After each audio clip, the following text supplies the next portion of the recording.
So to set the record straight, no, I'm not the guy who plays Jared in the Subway sandwich TV commercial.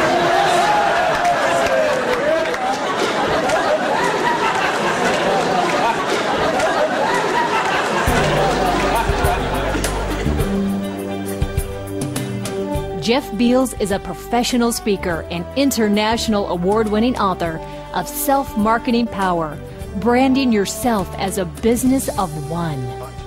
As a writer, college professor, radio talk show host, and television personality, Jeff has helped thousands worldwide build their own unique personal brands. Every professional, regardless of what he or she does for a living, needs to become a celebrity in their own sphere of interest. You guys need to get a little bit famous. If you're around someone who you perceive to be a little bit better known than yourself, maybe on campus or in the community or in the broader world, whatever, if you're like most people, you're going to pay closer attention to that person. Listen to what they say. Laugh at their jokes, even if they're not all that funny. Be more into everything that that person is all about, because that's the power of celebrity in microcosm. That's what we want you to play with. You can go further in your careers and make a bigger difference in the world if people see you as a miniature celebrity. In today's fast-paced global economy, business has never been more competitive. That means there is no longer room for shrinking violets. The marketplace is crowded and noisy, making it difficult for businesses and individuals to stand out.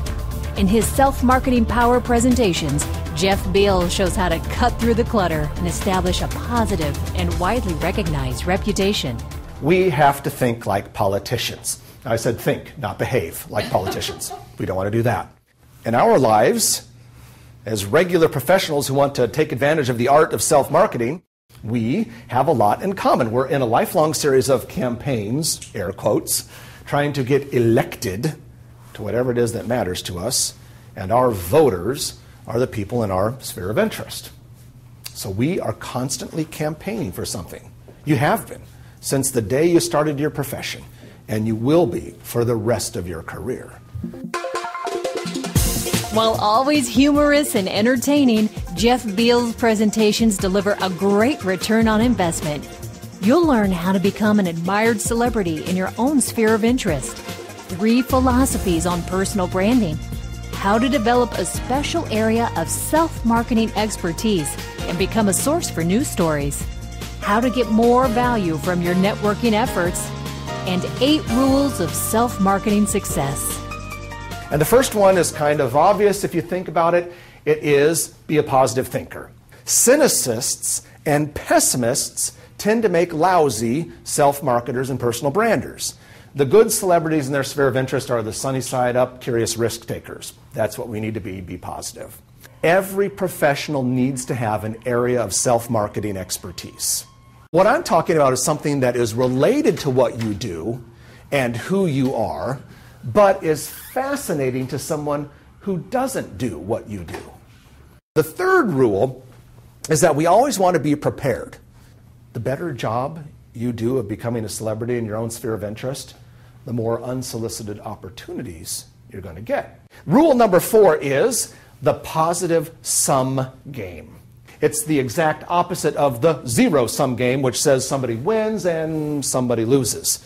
While we're leading our lives, go out of your way to find mutually beneficial win-win situations. Very similar to rule number 4 is rule number 5, which says everybody counts. Thomas Carlyle was a Scottish philosopher back in the 18th century, and Carlyle said, "A great man shows his greatness in the way he treats little men."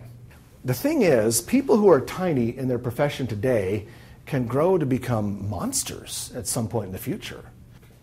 You're being watched, so act accordingly. They are looking.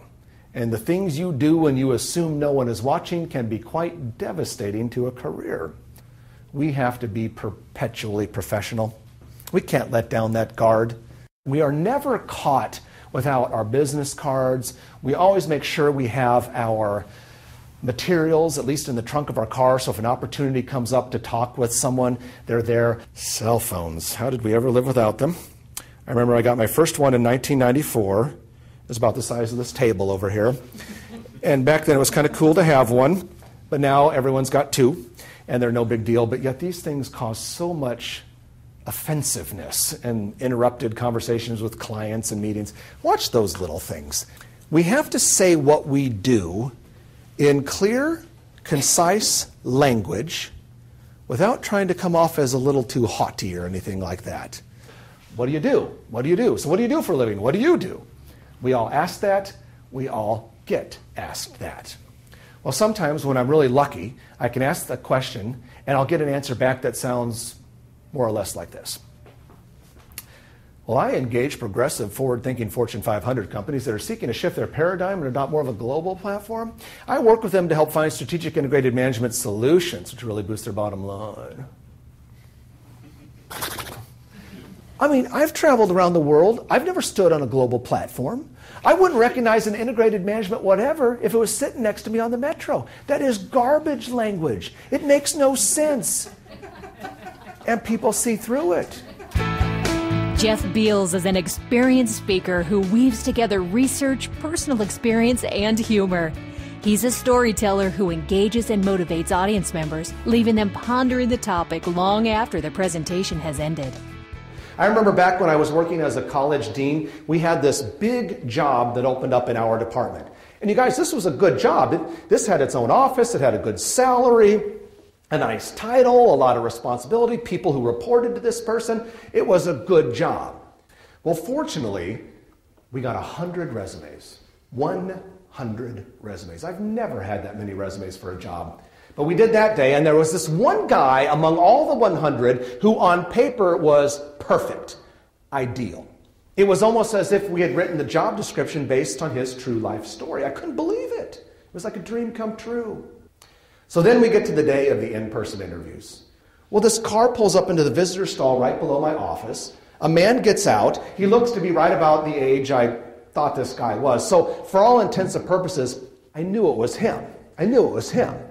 So I decided, okay, I'm going to watch him. I'm going to spy on him. And I'm up there in the window just watching his every move. Well, he opens up the back door of his car. He reaches into the back seat and he pulls out a tie.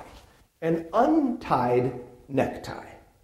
He steps to the side, looks at the reflection of himself in the car window, and proceeds to tie his tie right there in our parking lot. I'm disappointed. I'm upstairs ticked off. I'm thinking to myself, that's not so professional to be tying your tie in the parking lot before the job interview. It got worse. He reached into the back seat of his car again. This time he pulled out something else. It wasn't very big. It was black and shiny and fit in the palm of his hand. Anyone care to guess what it was? An electric razor. That's right, a shaver. He steps to the side, looks at the reflection of himself in the car window, and proceeds to shave. Bzzz. Took forever. Bzzz. Shaved away, even got the nose hair. Wanted to make sure he looked good for this interview. Gets done shaving, tosses the razor in the backseat of his car, throws on this jacket, walks to the building. A couple minutes later, my phone rings. Jeff, your appointment's here. I go out, and sure enough, there he is. Clean shaven, well dressed, and quite handsome, actually. The guy did a fantastic job in that interview. I'm telling you, it's going to be one of the best interviews I'll probably ever experience in my life. The guy was perfect. He would have been great for the job, and we didn't hire him. Almost did. Wanted to. It was very painful for me not to hire him. But I learned early on in the hiring process, if you ever get a red flag as the hiring manager, never ignore it. Never ignore it. And I had something screaming at me from the back of my head saying, don't do it, don't do it. He's going to be caught shaving in the board of directors room right before a major meeting. I couldn't take that risk. So he lost out on a great job. I lost out on a great candidate because he didn't remember that you're always being watched. Jeff's speeches and workshops are built on real-world experience and methods designed to connect. His easy-to-apply self-marketing model delivers immediate benefits to all who attend. You have no choice but to become a celebrity in your own sphere of interest. We are working in the most competitive economy in the history of human civilization. Sometimes in the whole job search game, in the networking game, when you're out there trying to become a celebrity in your sphere of interest, sometimes things go wrong. Sometimes you embarrass yourself or say the wrong thing or fall flat on your face or whatever the case may be. Stick your foot in your mouth, as they say. When that happens, you have to roll with the punches. Think like a business. You are a brand, an entity, a business unto yourself. Jealously guard the integrity of that brand while zealously promoting it. How does my little book stand out among 30 million books? How do you stand out among the people with whom you are competing and will continue to compete with? The answer is be that celebrity in your sphere of interest. Make a commitment to being out there, be seen, see other people, be a part of the world. Have fun with it, make plans, pat yourself on the back anytime you make new connections or get a new piece of business and enjoy it.